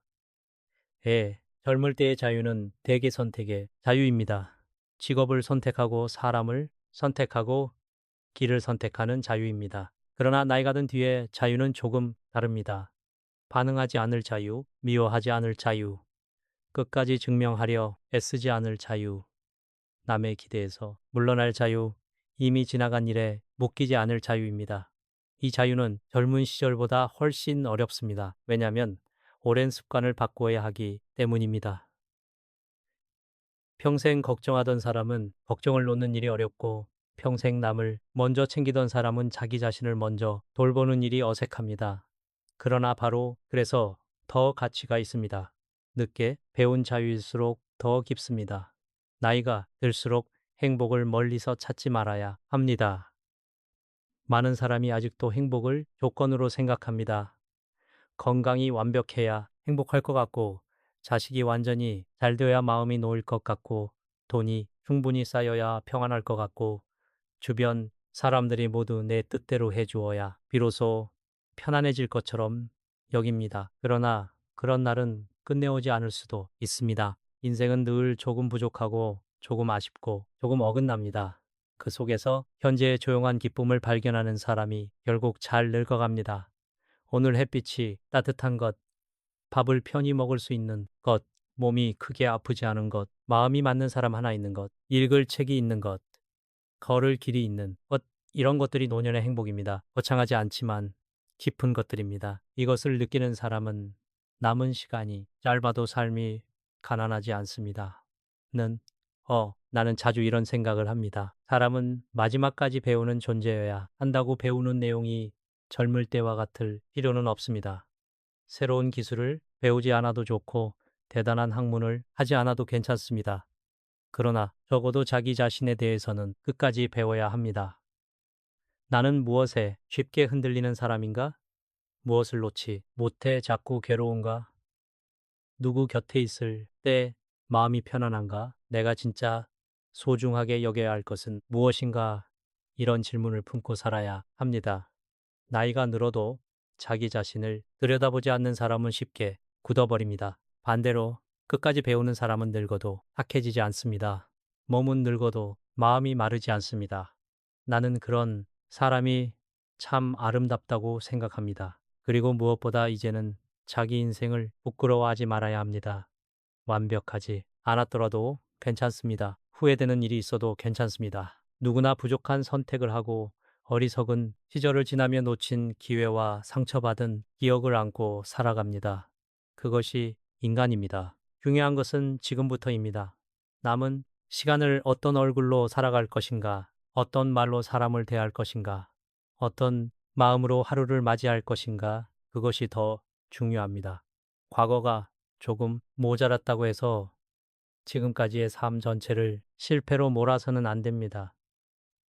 오히려 나이가 들수록 사람은 자기 인생을 더 조용히 끌어안아야 합니다. 잘한 것은 잘한 대로, 부족한 것은 부족한 대로 받아들이고 이제 남은 시간만큼은 조금 더 맑게 살아야 합니다. 나는 끝내 이렇게 말하고 싶습니다. 노년은 끝이 아닙니다. 다만 다른 방식의 시작입니다. 더 빨리 가는 시기가 아니라 더 깊이 보는 시기입니다. 더 많이 얻는 시기가 아니라 더 귀한 것을 남기는 시기입니다. 더 크게 말하는 시기가 아니라 더 진실하게 말하는 시기입니다. 더 많은 사람을 붙드는 시기가 아니라 정말 소중한 것을 정확히 아는 시기입니다. 그러니 이제는 남의 인생을 대신 살아주려 하지 말고 남은 시간을 두려움으로 채우지 말고 이미 지나간 일에 오래 머물지 말아야 합니다. 내가 살아있는 오늘을 내 삶으로 살아야 합니다. 그것이 가장 늦지 않은 길입니다. 삶은 결국 이렇습니다. 그리고 동시에 짧았습니다. 그래서 더더욱 남은 시간은 함부로 써서는 안 됩니다. 마음을 가볍게 하고 사람을 신중히 두고 말을 따뜻하게 하며 돈보다 평온을 택하고 자식보다 자신의 품을 먼저 지키며 오늘 하루를 자기 손으로 정직하게 살아내는 거. 나는 이것이 나이든 사람이 마지막까지 놓지 말아야 할 삶의 태도라고 생각합니다. 이제는 충분합니다. 더 증명하려 하지 않아도 됩니다. 더 붙잡지 않아도 됩니다. 더 애쓰지 않아도 됩니다. 다만 끝까지 나답게 조용히 단정하게 살아가면 됩니다. 그 삶은 결코 초라하지 않을 것입니다. 오히려 가장 깊고 가장 단단하며 가장 아름다운 인생의 마무리가 될